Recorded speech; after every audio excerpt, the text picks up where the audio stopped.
This is the session on exploring an academic alliance for AI policy as a part of the Peace Week sessions that the Carter School at George Mason University is hosting. This session will be approximately an hour and 20 minutes, and we'll leave the last 20-30 minutes for dialogue with participants that have attended this session. But until then, we will keep the audio muted if people can wait to have questions till the end. If not, you can also put them in the chat. So without further ado, I'll let each of our panelists introduce themselves. And we will start with Alp, if you wouldn't mind introducing yourself, maybe just 2 to 3 minutes of who you are, what brings you here, and kind of your interest in this topic. Thank you, Elana, and good afternoon, everyone. I'm Ozerdem. I'm the Dean of the GMU Carter School for Peace and Conflict Resolution here at GMU. And rather than myself, I'm going to talk about my school.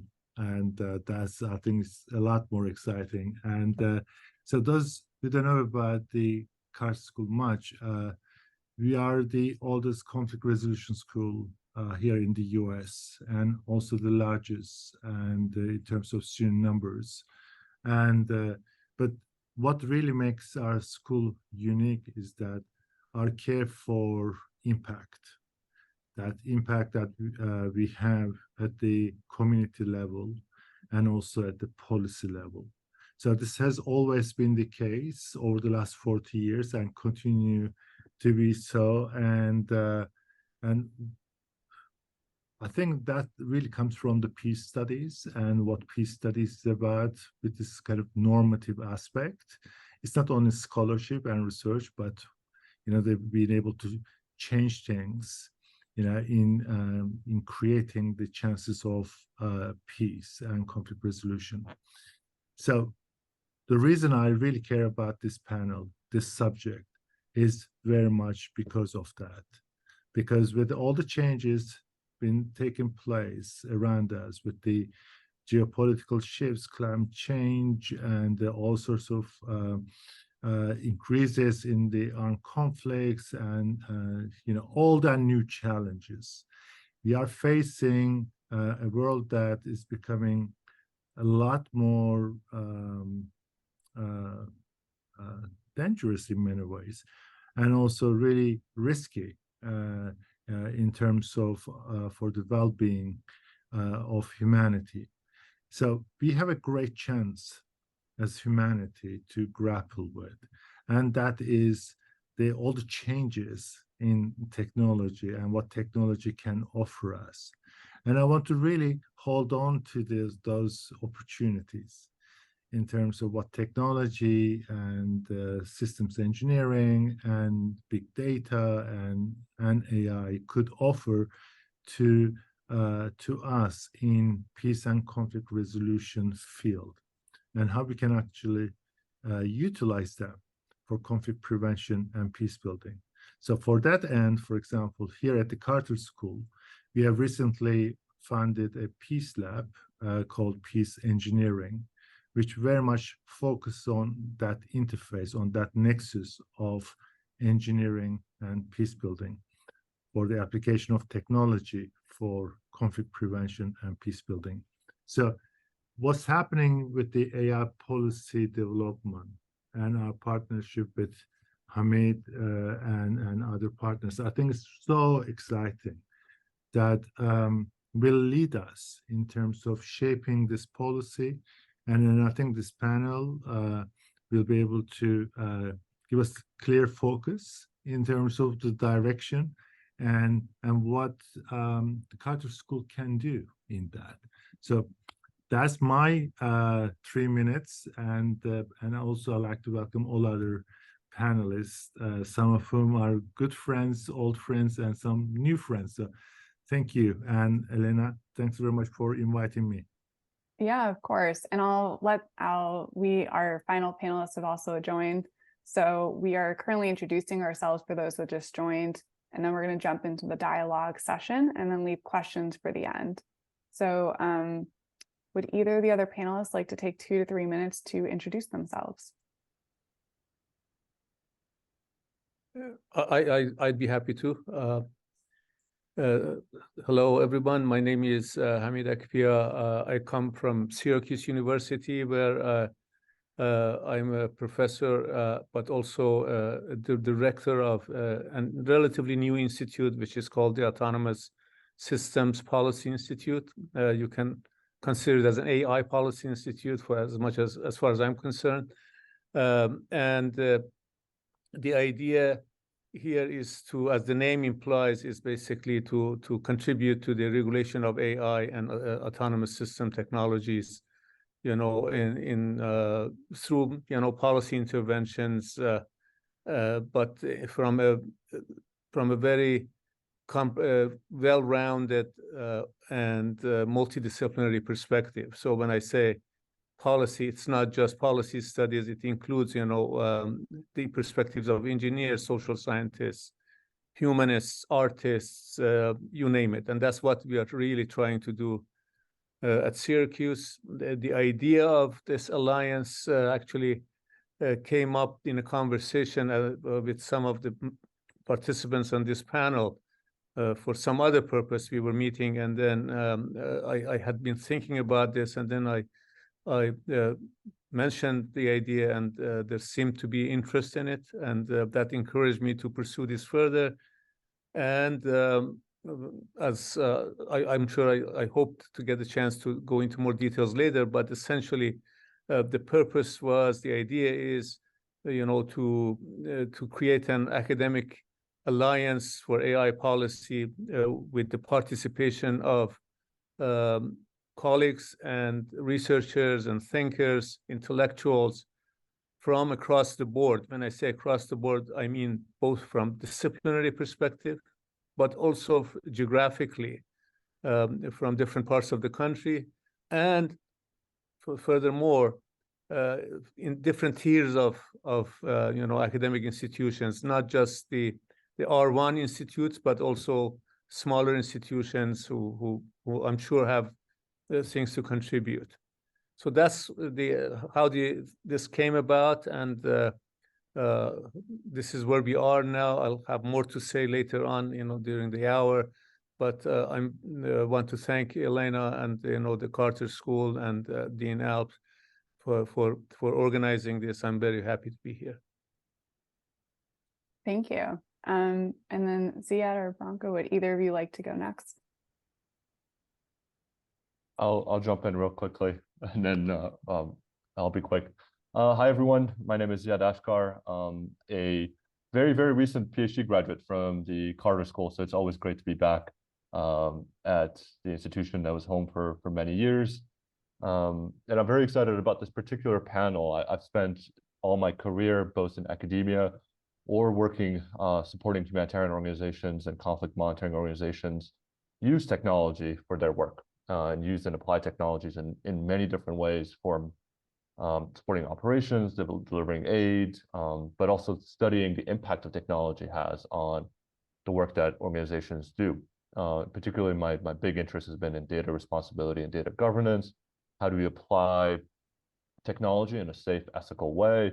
And how do we think about, regulating the work that we do? In many cases, I've been doing this work for 12, 13 years, and there was very little of guidance or regulations or laws or even governance frameworks that existed back then, and it's been a little bit exciting to see developments happening, but I think we need more, which is why I'm excited about this alliance and the potential that it can contribute to not just helping guide policymakers in DC, but I think there's a lot of help that little nonprofits, little organizations, those who don't have the budgets, the capacities, the staff, to be able to help them think about, how does their application of technology, whether it's AI or other forms of technology, but how can we help make sure that the work they do is contributing to positive impacts rather than negative impacts, which may not be because of any malicious reasons, just because the way technology works and can operate. And so I'm excited for this conversation. I've been, ever since I've graduated from Carter School, I've been working to support some of these organizations and the work that they do from an operational and research background. So I'm excited to be back at the Carter School to talk a bit about policy and to talk about AI and to be among company who I've had the pleasure to talk to and work with the past few years. And Branka, all over to you. Thank you, Ziad. Thanks, Elena. Alp, so nice. I'll agree with you. It's so nice to see so many familiar faces, but also connect with so many new. My name is Branka Panic. Hi, everybody in the audience. I'm a founder of AI for Peace, organization that is working at the intersection of artificial intelligence and peace building, trying to look into different positive applications, how we can bring some added value through applications of emerging technologies in sustaining peace and preventing conflict. But we are also looking into risks, right? What are those, as Ziad said, sometimes intentional, but most of the time unintentional risks that are coming because of these technologies, because of different reasons. And we see many of them coming with the new wave of emerging technologies that are quite different than the previous wave that we were trying to embed in the peace building work. So this is one of my hats. I'm also a visiting researcher at New York University, Center on International Cooperation, where we are bringing the data science applications closer to the work of different sectors. So this is also an exciting thing to see how academia is playing a very interesting role in this bigger ecosystem of different organizations that are working in this field. But this is from a research perspective and more from a perspective of coordinator of the community of practice.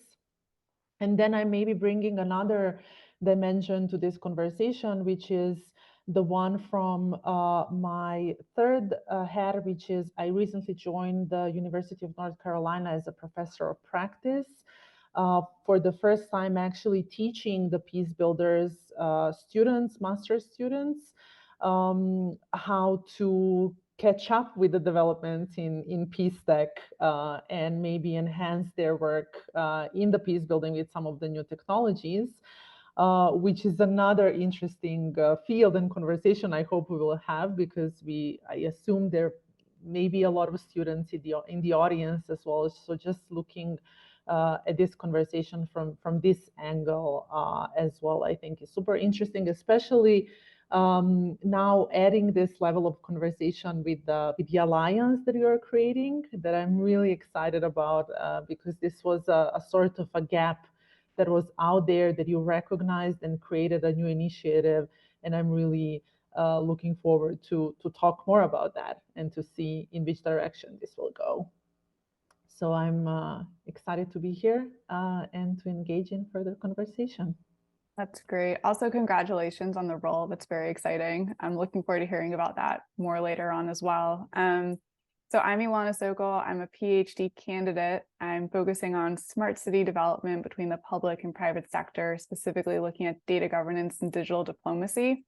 So also a big interest in this AI space and how different governance policies are impacting different parts of society. So excited to take part in this conversation as well. I have my academic hat on for this. I also am a consultant with the federal government. So it's kind of balancing, public, private, academic industries in these conversations. The Alliance is a great place to expand all those different hats that we wear. So I'll kick us off by asking, what current trends are you seeing in the AI space, and how are you seeing AI being used? And this will just be open-ended, just kind of emergent trends that we're seeing within AI. And also, what is AI, right? I'll start. I think you asked the second question that I came across this nice article the other day on LinkedIn is to try to also define what is AI, to your point. And I think the issue that I've also seen, and it's been a little bit annoying, I'll say, is we throw everything under the AI bucket. And it's, I don't think, helpful to both from a, if we think of it from a regulation standpoint or a practice standpoint, everything became AI, where it's, it's not artificial intelligence. There's different models, there's different, algorithms at play, and some of which, may be bordering on, we can consider AI, but others are just a form of technology.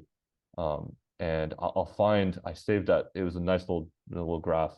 I'll save it, I'll find it on LinkedIn and share it with you all. I think in terms of exciting applications of AI that I've seen, I spent a lot of my time, prior to PhD and in my research studying the use of technology and satellite imagery, doing purposes of damage assessments and doing kind of nice little, use of imagery for conflict monitoring and humanitarian response. And one of the really cool things that I've seen develop over the last few years is application of AI in helping process a lot of the imagery, be able to do quick damage assessments, be able to identify different patterns in different geospatial data, things that, in the past would take, multiple analysts, multiple hours and multiple days to be able to do. With the help of technology and a lot of AI and algorithms, you can do that work a lot more, quickly, not putting the human out of the loop, but actually helping support the analysts and the work that humans do. So that's one part of that I think I've been very excited about AI. The other part is the way AI has been applied in different technologies for predictive analytics in the humanitarian space to try to predict where aid could be pre-positioned, where can we assess higher risks for hurricanes, floodings, things like that. So then how we can then apply early warning and early action into that space. So those are kind of two big areas that I've been excited about.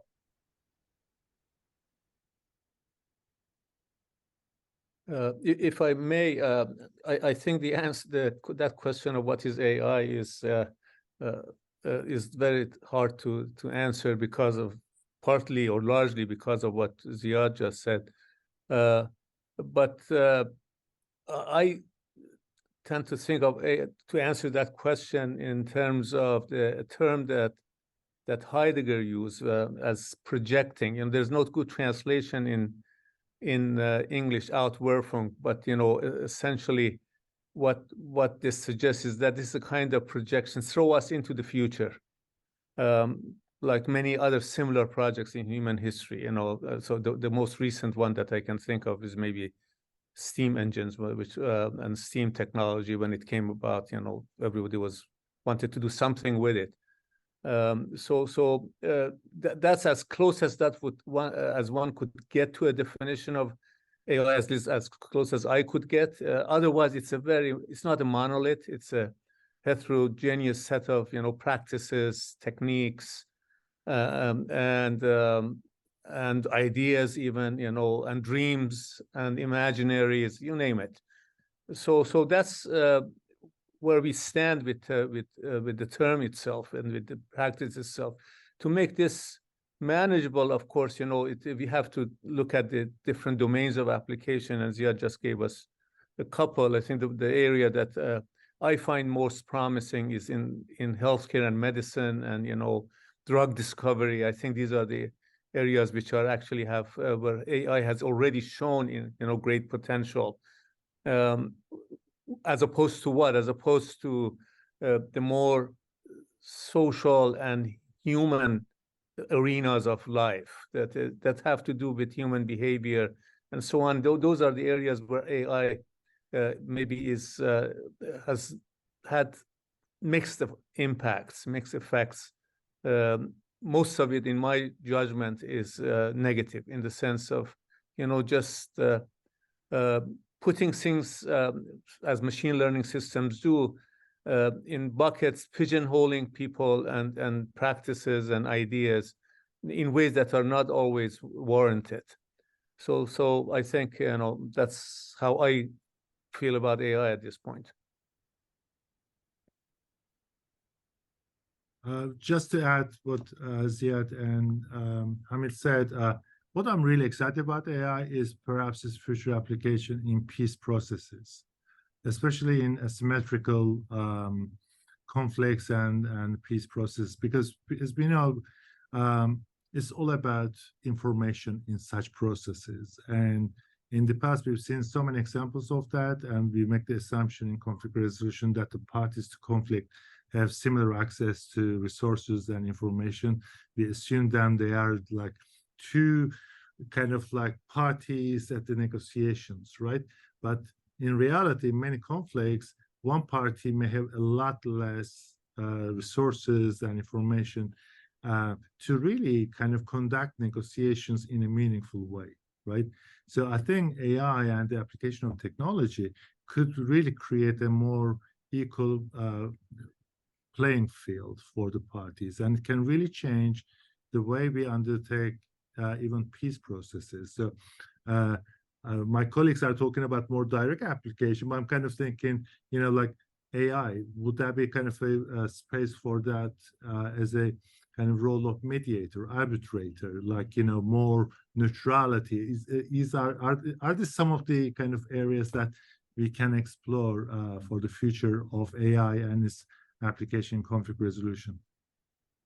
Sorry, Branka, just a quick comment on what Alp just said, and I know that this is your turn, but it's interesting that you highlight peace, because the modern progenitor of AI is perhaps Leibniz's idea of this rational calculator.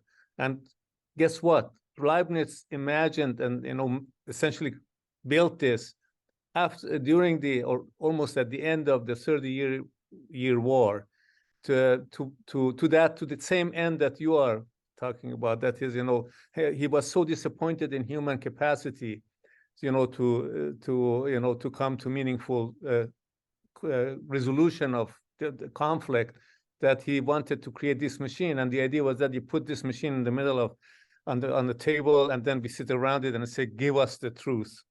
Let us calculate." Resolve our conflict. So there is a historical precedence in what you are aspiring to. That's really interesting, and also makes me think how sometimes we do apply AI to try to fix things that don't necessarily work in human approaches, but in certain cases we also tend to use it to amplify things that we are also doing very good, but maybe we want to do more of these things good in a quicker way. So this is also another application that I see on a more general level, right? But I do think, Elena, this is it's very hard to start with definitions, but I think this is a crucial one when you start working with AI, not with that intention that we will ever define it, or that we will come to an agreement now, even the five of us, what we consider that AI is. But I think it's important, especially in this specific moment, because of the previous developments in the last year, right? What we saw with so many advancements in natural language processing and applications that are so widely available to many people now, right?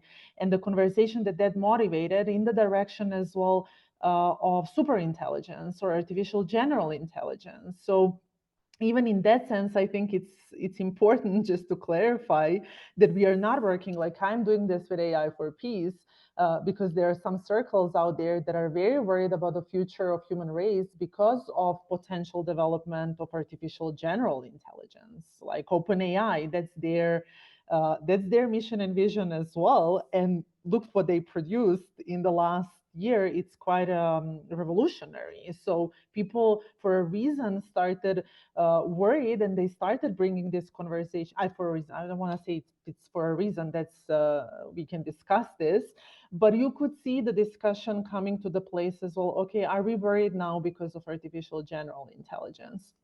What we are doing at AI for Peace and the applications that we are looking into are more in the direction of artificial narrow intelligence.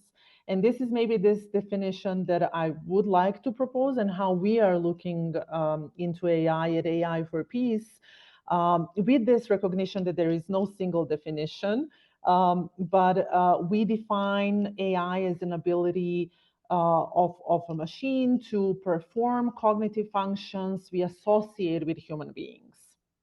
So this can be perceiving, this can be reasoning, learning, problem solving, and those are the elements that we train machine to do. When we say AI for peace, we mostly mean data science. We don't mean AI, but I will be honest, AI it's quite a catchy word to have as well. But what we actually look into are data science applications, right, or different data methodologies.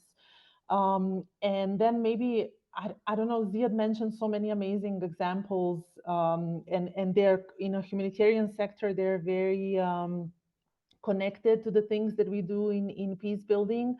But maybe to mention what is our concentration and what we are specifically looking into is exploring the potentials of AI to maybe advance the conflict prevention work, conflict early warning, early action, which is not a new field at all, right? We worked on this field for many decades, but there is a sort of hope that maybe some of these technologies can help us advance some of this work and maybe bridge the gap between early warning and early action, thanks to those signals that we are getting through the data science of earlier warning, so we can actually have earlier action.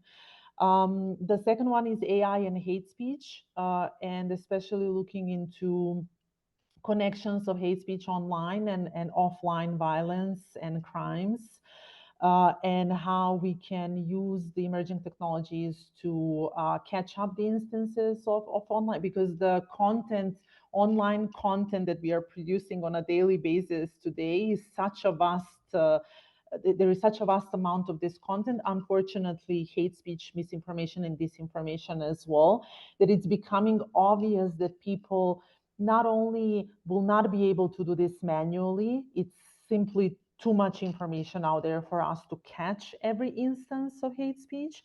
But also there is this another layer that also that this is quite a harmful work to do. So those are usually communities that recognize these instances, are those that are speaking the language, which usually means that they're in a way re-experiencing the trauma of hate speech just by doing that work, by recognizing these instances, labeling the content, finding the content. So if they can have a little bit of assistance of a machine with this, we believe could be a helpful work. AI and human rights protection, Ziad mentioned, like really the possibilities of machines to catch up instances of human rights violations, either through image processing or word processing. And very exciting one that I'm looking into now more specifically is this connection of climate and conflict, or climate and peace building, and just realizing how much our societies are impacted by climate change, and realizing what are these connections now with sustaining peace or with conflict and violence, can be a potential field where data science can contribute. And on that note, being that we're, peace practitioners, how do you guys perceive these processes being used where we could be more inclusive of vulnerable populations, or usually groups that are less accessible, to make sure the data is cleaned and collected in a way that's inclusive and not misused in different ways, right? Because AI takes a lot of data collection, training, and tagging, as you mentioned. And a lot of the times it can be trained on data sets that aren't always inclusive and therefore have end results that don't always benefit all parts of society. Yeah, I think this is one of those areas where putting in my peace and conflict resolution hat is where we need to actually, where the AI community, where the technologists need to actually engage more with the people whose lives are impacted by this work. I think oftentimes what ends up happening is that there's siloing of the conversations and in the design process. I'll tell you, throughout my dissertation research, most technology projects that humanitarians applied in most places around the world barely had any input from the local population in design and planning process. It was only when it was deployed that there was some insight or some engagement. And so I think everything goes back to starting, okay, you're designing a tool, you're designing something that's going to impact X, Y, Z. And I know in many cases in AI, it's a matter of, it ends up impacting everybody in some cases. But it's important to engage with the people, and it's also important to do this in language that's accessible. I know, for example, there's a group called the Localization Lab, whose whole sole mission is to help translate software and make accessible software and technology in local languages. That's not English, that's not, you know, Chinese, which dominate 90% of coding language around the world. And I think once we start doing these things more thoughtfully, I think then the impacts for peace and inclusivity begin. I think a lot of times, and I'm excited to learn about, you know, Branka, your work as teaching Peace Builder on Peace Tech. I know at Peace Engineering Lab and George Mason, I think this is where the conversation of peace engineering really comes into the fold, because it's important for the engineers who are designing these technologies to have these insights, to have this knowledge, to understand the impact of the tools they're designing. And they don't have that if they're not engaged in the peace and conflict resolution or sociology classes, or many of the fields that we're part of. So I think it's a matter of how do we bridge these two communities together? And it starts with actually bringing everybody to the table, or at least bringing enough people to the table to be able to raise these flags at the start of a project. Not after you develop ChatGPT, right? It's before you develop ChatGPT that you want to consider what happens when your training data set is, you know, X 70% English or something. Right, and digital literacy too, right? Oh, Branka, I see you've unmuted. Go ahead. Yeah, just to connect and have this more conversation like with Ziad here. This is really interesting, like working with students, but even before that on projects that we did in AI for Peace, even convincing people that they belong to the table, like even that was a big effort to do, because especially when you work with peace builders and try to make them be inclusive voice in the creation of new technologies and the data science, they would usually say, "But I'm not an expert, right? I don't have data science background. Like, what can I contribute? How can I be there?"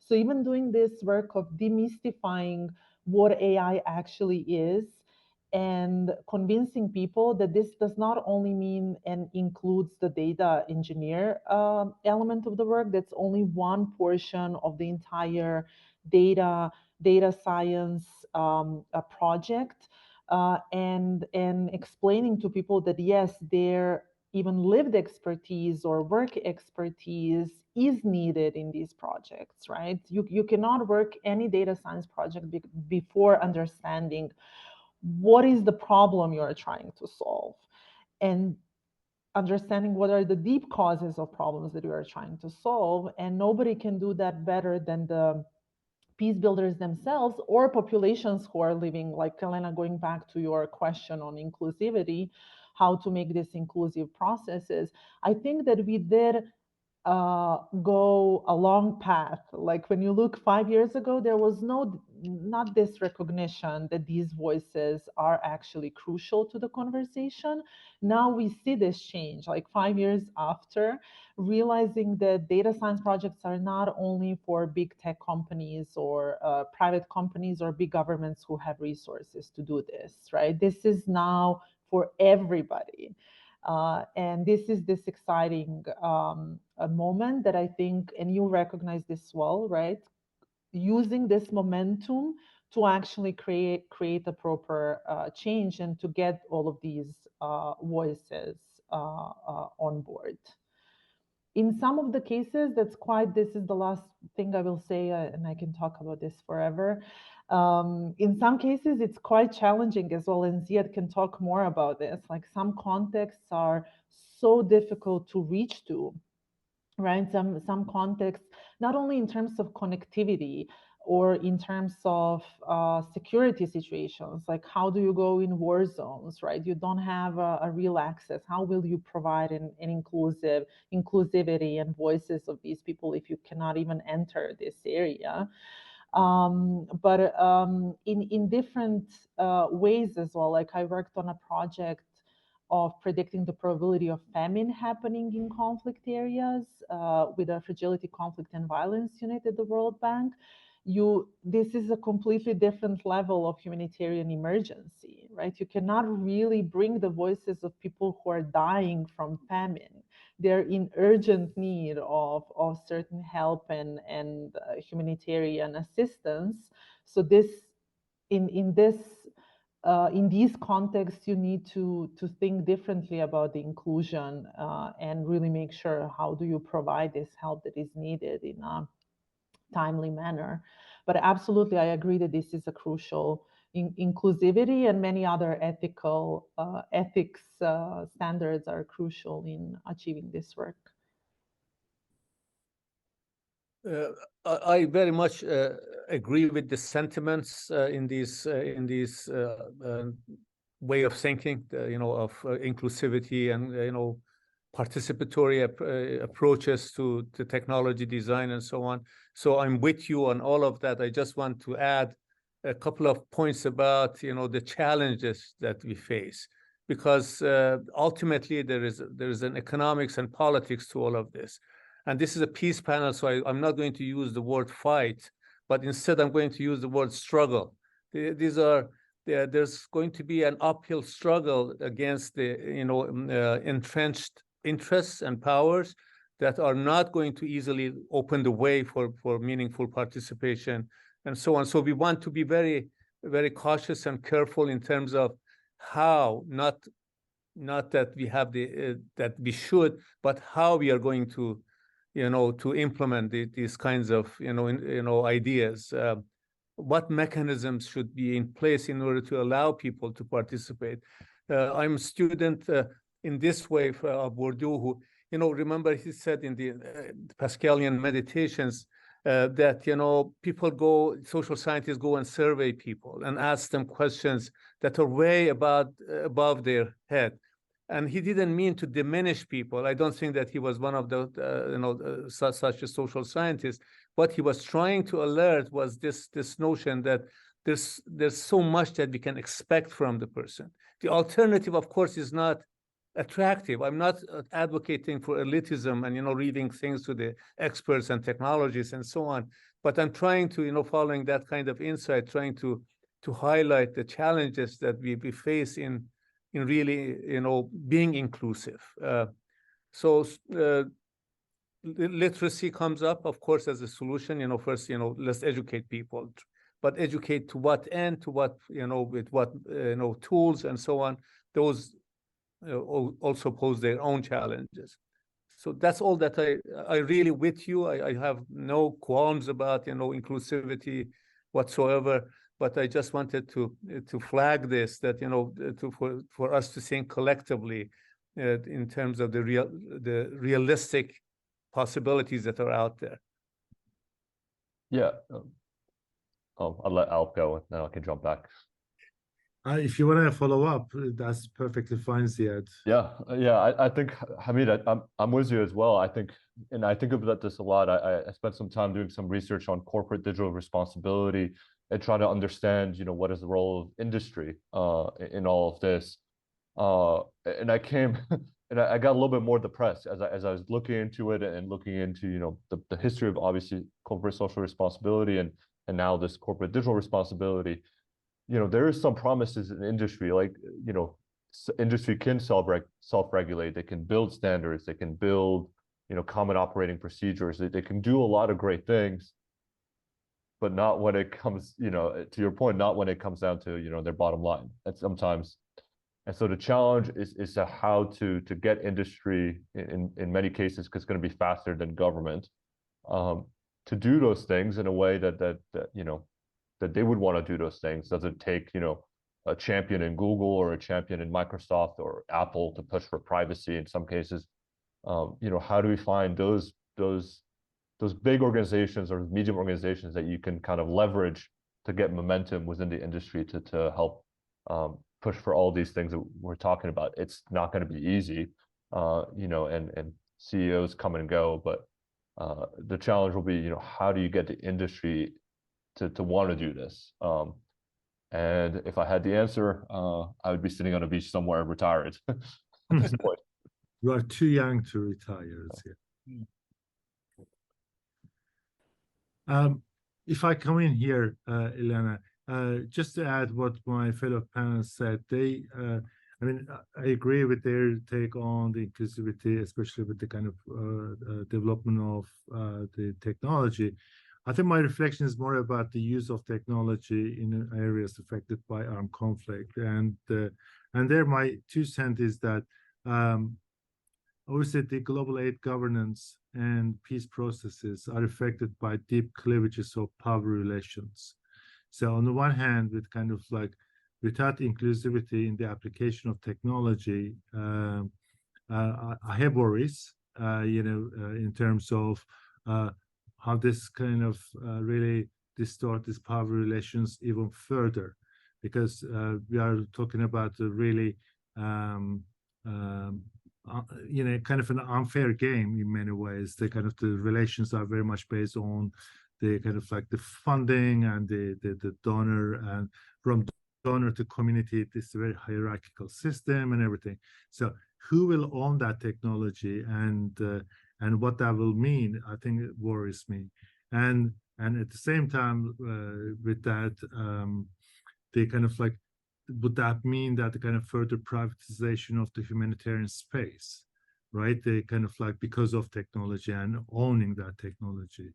But at the same time, in terms of inclusivity, I see this as more like further democratization of that space too, right?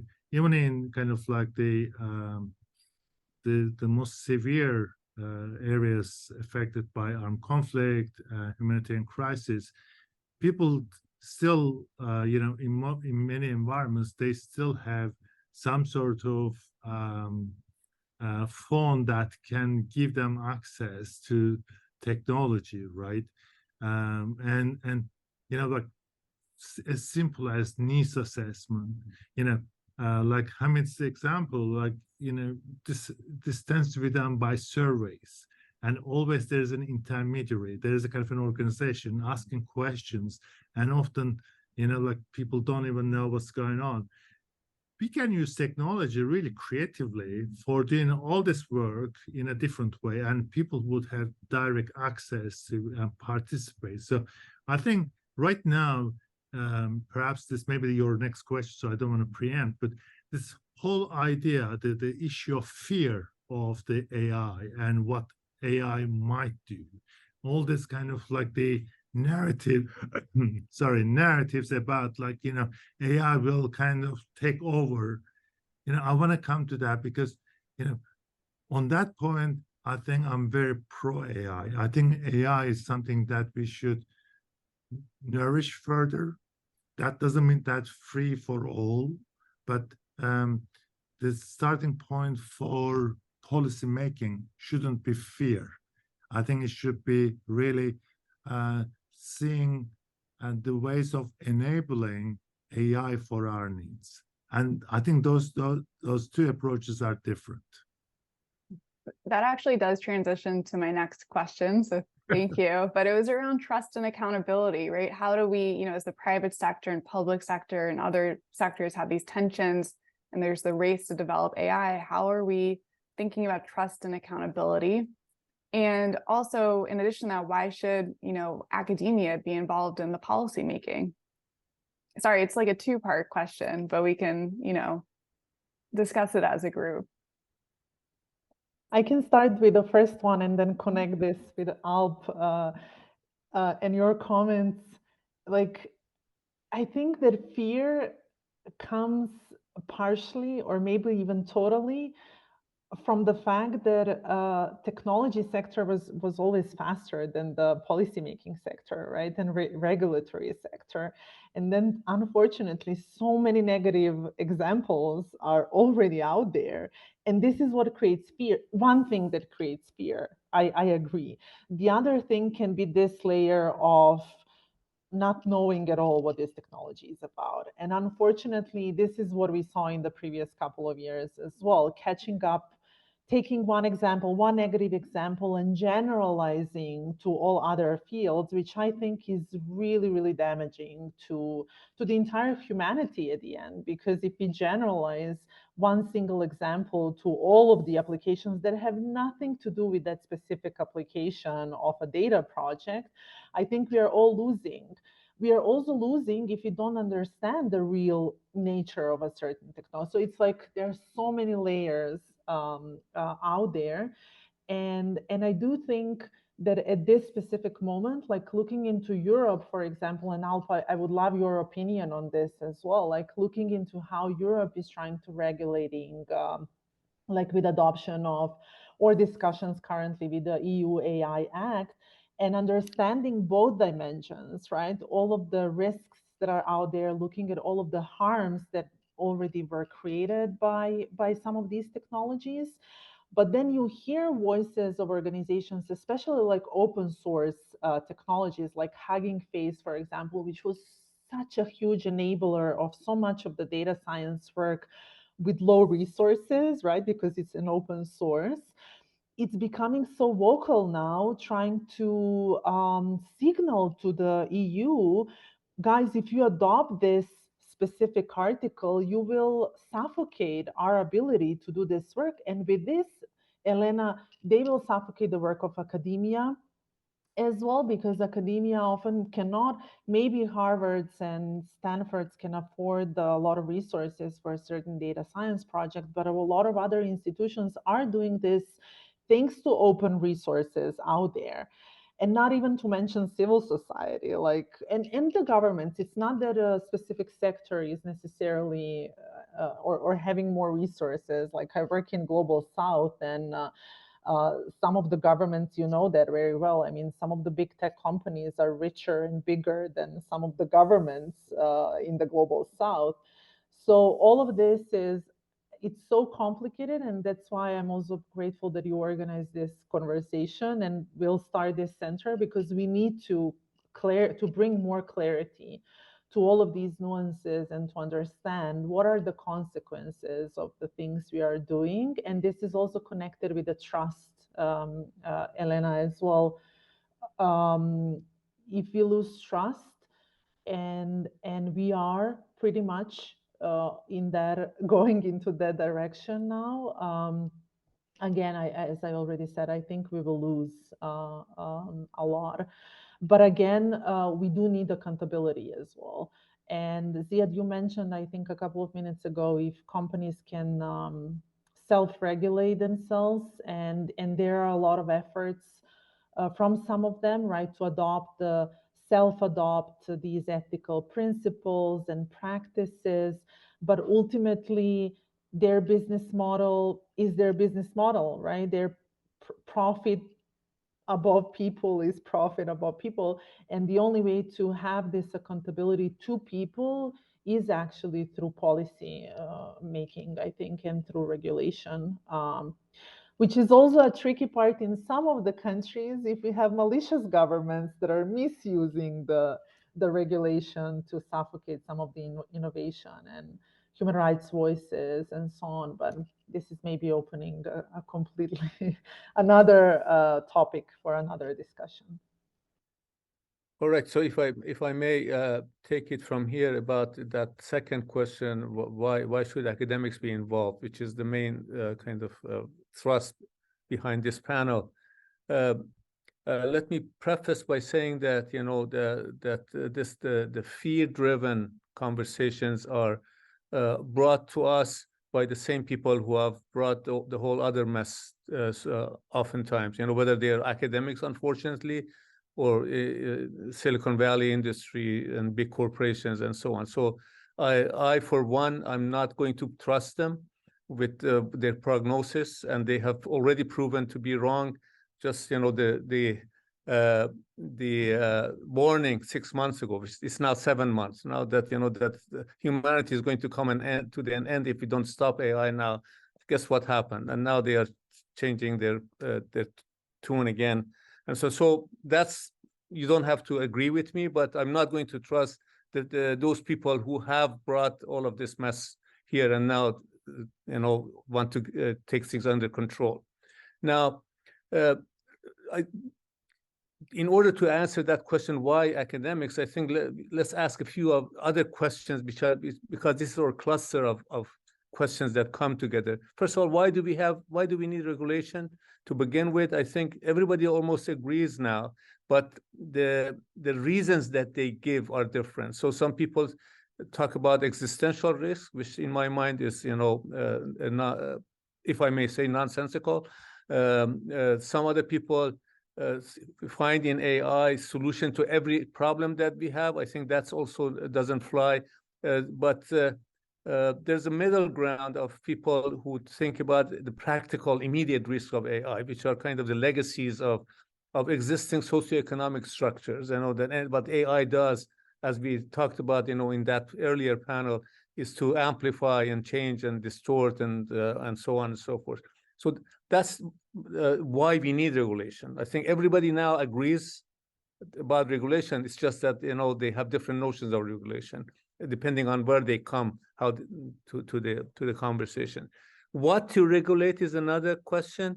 You know, should we regulate, you know, practices, or should we regulate algorithms with transparency? Should we regulate data flows and, you know, be worried about privacy? Should we regulate monopolistic behavior? These are all, you know, very open questions, and the answer is not, you know, in one or the other, but we have to think about, you know, all of this and see how meaningfully integrate them.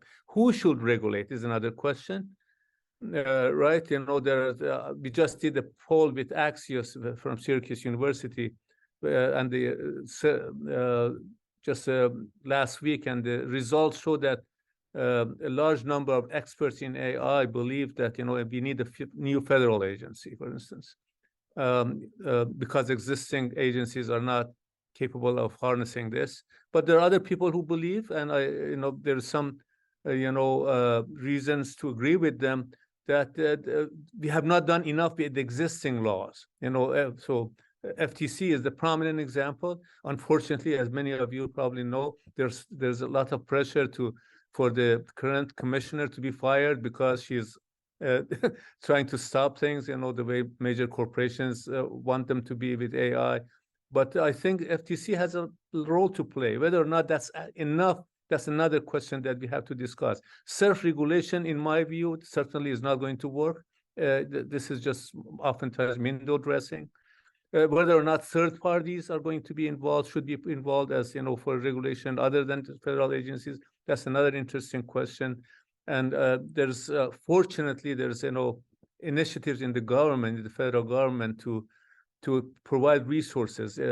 Many of you probably have heard of this initiative, is the bill that is going to go to the House, NAIR, National AI Research Resource, you know, bill. It is just in the works, and hopefully will go and then open up the opportunities for minor players, not just major players. Whom should be regulated? That's another question, right? Is it designers and developers of algorithms? Is it the, you know, industries who use them? Is it the end users? Is it a combination of those? So no easy answer. And finally, to what end? Why should we regulate? You know, to enhance our competitiveness with China, or to bring peace? You know, these are not, you know, compatible goals. Should we regulate in order to increase efficiency, or to create jobs, or something totally different? And for all these reasons, I think, you know, to just bring this together, these are you know, some of the reasons that motivate me, you know, to suggest this idea of an alliance, because I think that the academics do not have a coherent voice at the table, you know, and that's what the government is begging. You know, they ask, you know, if you talk to them, they need this, but oftentimes, you know, 90% of the time, even maybe more, there are just a very few voices from academia who come, the same people coming, showing up again and again, along with big, you know, with Elon Musk type of person. So I think for all these reasons, I seriously believe that there's room for you know, for the creation of an academic, you know, alliance, whatever we call it.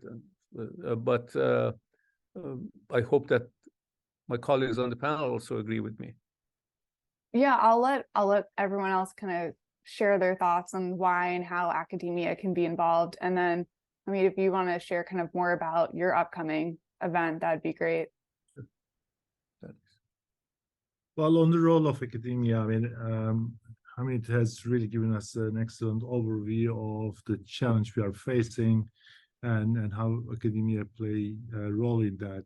And I see in a number of ways of academia kind of having that input, and obviously that's sort of like the content input to do with AI, that goes without saying.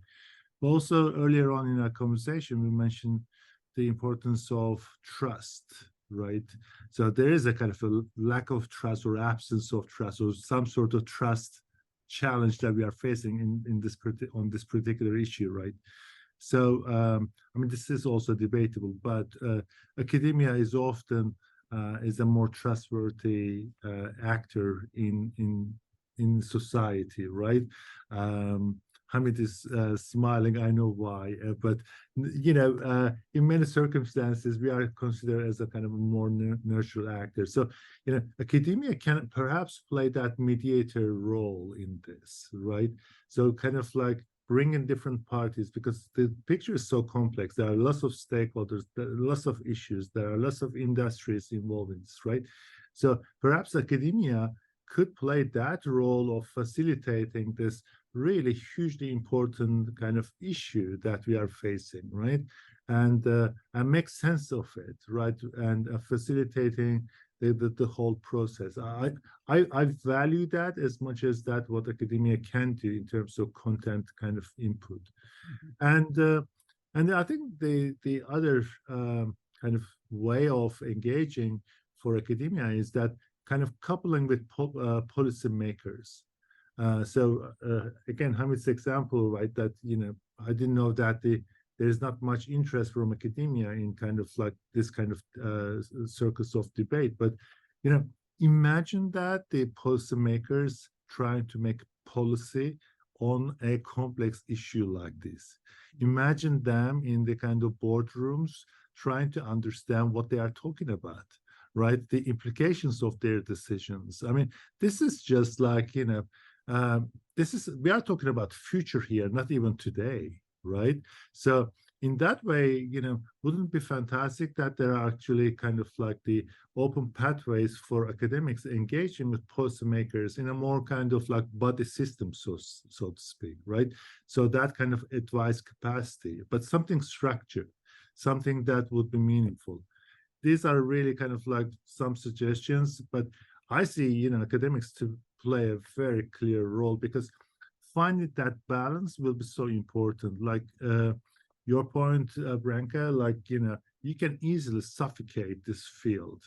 And in Europe, there's that tendency. Europe likes regulation. So my worry is that European Union would come up with something that would suffocate everything, and then shoot themselves in the foot once again, and then they kind of like become really uncompetitive with the US and China, etc. Right? Finding that balance, let's protect ourselves, yes, absolutely, but you really need to allow this technology to grow too, because like it or not, there are lots of benefits for us, right? So that kind of like the policy making will be just so sensitive and based on, you know, evidence, knowledge, and you know, fine tuning.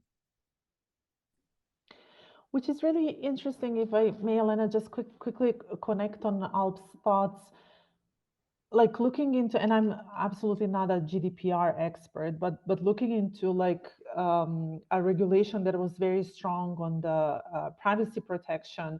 Not many people looked into this, how much benefits it brought to individual consumers and users, but how much it actually suffocated the small and medium enterprises, because it put so much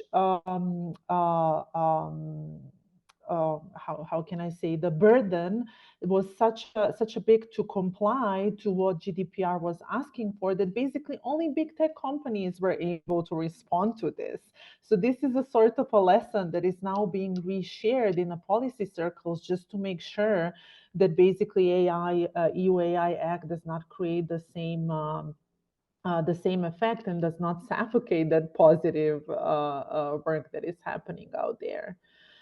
And quickly, just saying on the academia side, I think I see the two possible, not possible, but the contributions that were happening. And one of them actually maybe even brought academia on a quite challenging partner to big tech companies, because academic researchers were actually the ones who were bringing transparency to some of this work. Elena, going back to the accountability question, right? We would never know what is happening in the four walls of some of these companies if we actually did not have academia out there and researchers saying, okay, we need this data, we will be the ones who are showing what is actually happening in the back end. And this is why a lot of these companies started closing the door to the access to the data. So this is one of the streams, I think, that is still very active, like this advocacy, which I think can be even strengthened more, just advocating for more access to data sets, to more access to what is actually happening in some of these tech companies. And this is something that I completely agree Alp Academics as more neutral stakeholder in this entire conversation can do. So this is one stream, and the other stream is actually the policy making. And as you were talking, Alp, I was thinking, and you know much more about the US ecosystem. I lived for some time in California, and there I got introduced with the work of Berkeley University and the Policy Tech Center, Citrus Tech Policy Center, that is based out there, that is actually maybe on a micro scale doing this work that you were mentioning, Alp, right? Being this voice from academia, bringing the knowledge, deep knowledge from the academia field to the policymakers. And this was only on the state level and maybe even city level in Berkeley. In California, there's still an active party of all conversations that are happening in the regulatory field in California. They're really respected actor that is taking a place in these conversations. So this can maybe be scaled on a larger level with the alliance that you are starting, just making more collaborations between universities themselves to actually be that stronger voice at the table when we are talking about, I don't know, federal regulation or any other conversations that are impacting the field in the United States. If I could jump in here real quick, I think I look also, and Alp, you're gonna like this because I'm gonna plug the Carter School here. I think the example of the way the Carter School engages as a school, as a place of research and practice, with, for example, active conflicts. We have, you know, to Branka's point about the way Berkeley does it with local communities and city level, the Carter School has done it with help negotiating and bringing an end to some places to conflict and violence. There's no reason we can't do this 5 miles down the street, Capitol Hill, by bringing, you know, working in this alliance and bringing in the expertise that, you know, is present throughout academia. As we're talking also about what academia has a role to play, I think of it also from teaching and training. You know, when I hear about the fear of AI, it's these 100 million jobs going to be lost because of AI. You know, maybe not. But the flip side of it is, you know, every job lost because of technology over 20 years because of automation, there's dozens more. You know, I look at the job market in the US, there's millions and millions of jobs out there that just can't be filled because of a lack of capacity and training and expertise. And I think this is where academia, whether in the traditional sense of the way we do teaching classes or some of the non-traditional sense of like certificates or developing skill sets and trainings, has a critical role to play to build the digital literacy of the labor force in the United States or globally, but also to kind of help reduce some of these fears that I think sometimes are just misplaced, or kind of, you know, everybody has a fear of losing their jobs and losing their home, and therefore will hate the thing that they assume led them to lose their job. The third point I wanted to make is we're having this conversation at a local level or domestic level. You know, there's a huge conversations happening on an international level. You know, what do we do with this kind of work, especially on like issues of cybersecurity and cybercrime and the role of technology and how that contributes to lack of peace or creating conflict. I think there's conversations to be had internationally, and I think I know it's ongoing conversation happening at the UN to discuss, for example, issues related to international cyber crimes or the role of technology and AI as a potential like fueler of some of these issues of hate crime and misinformation, disinformation. So I think as we think about the role of this alliance here domestically in the U.S., there is an international component to this that I think is going to be key because like it or not, 95% of people don't live in the United States, and they can create the technology and they can penetrate U.S. markets just as easily as the domestic producer in the U.S. can do so globally. And so I think the balance of academia is that it can offer a lot of different things to do. It can offer training and teaching, research. It can offer a place to bring conversations. We're a school for conflict resolution, but inevitably in that, we engage in a lot of dialogue and conflict in those dialogues and get to a solution. And I think this is a place where a lot of these hard conversations need to happen and could take place. Thank you for that. That's actually a great transition. Do you want to share about kind of the launch of this alliance and the symposium coming up? I know the last time we met, it was to discuss that journal contribution we were collaborating on, which Ziad and I are dutifully working on still. It's in our to-do list, but we had discussed kind of wouldn't it be great to collaborate and bring together academics and practitioners, and here we are. You formalized it, so excited to hear more about that. Sure. Well, it is it's in nascent state, meaning that I'm having conversations with colleagues elsewhere. But this symposium, for those of you who are not familiar with what we are talking about, we have organized a symposium here in DC on October 26th and 7th, and there's going to be a launch reception on the Capitol Hill, which is co-sponsored by the AI caucus, of Senate. So we have already Senator Rounds, lined up to talk, make comments, and we are actively looking for one other, leader to also talk, so that it is balanced politically. But that's the beginning. That reception is going to be followed by 3 panels, not on the Capitol Hill, but near the wharf. I can send you the address and details for those of you who are interested.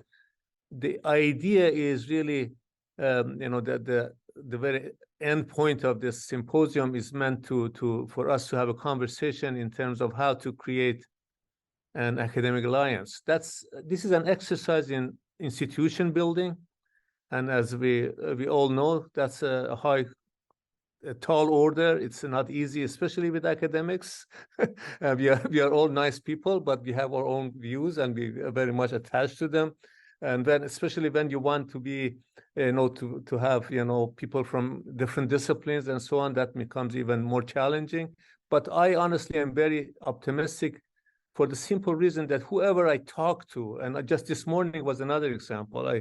This was the gathering of all AI institutes funded by the NSF. So, and I have made a point of inviting all of the directors of these institutes to the event. Unfortunately, there's a conflict of schedule between them and us, but they are all willing to send other people from their projects to the event. And everybody that I talk to, finds the idea, interesting. So that's very encouraging, but that's just the beginning. What we need to do is for a subset of these institutions, and I hope that that George Mason is going to be one of them, to carry the burden at the beginning. To build an institution, first of all, you need a critical mass of just participants, but then you need also this is not a hierarchy. This is just a practical matter of creating a charter and and defining the roles and so on, so that we have a structure. The Nair bill that I mentioned has anticipated. This is totally different, but it's so nice to see that this idea that we are pursuing is also has a parallel at the federal government. So the Nair is anticipating 3 advisory boards, that of academics giving advice to the government. one technical, one ethical, one social, if I remember correctly.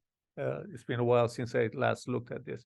So if you manage, through this exercise of institution building to create those structures, so that when the government or the Congress has issues, they can come to these advisory committees, and then we would be, we would have the right set of expertise and knowledge and so on to meaningfully participate and comment and provide information and insight. I think that would be a very, interesting exercise. Ultimately, as I very much agree that, there's power, there's potential. People have power. They don't know it.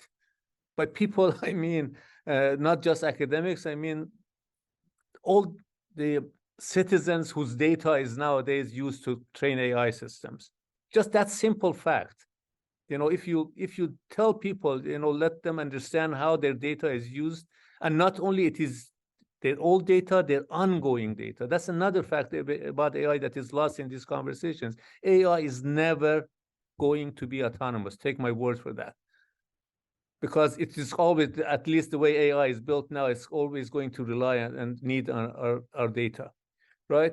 So there's human involvement, and then to give voice to that, I think, this is, I think, essentially the role that this alliance hopefully will play. And this is not something that, any single institution can deliver. This is, as its name implies, it's an alliance.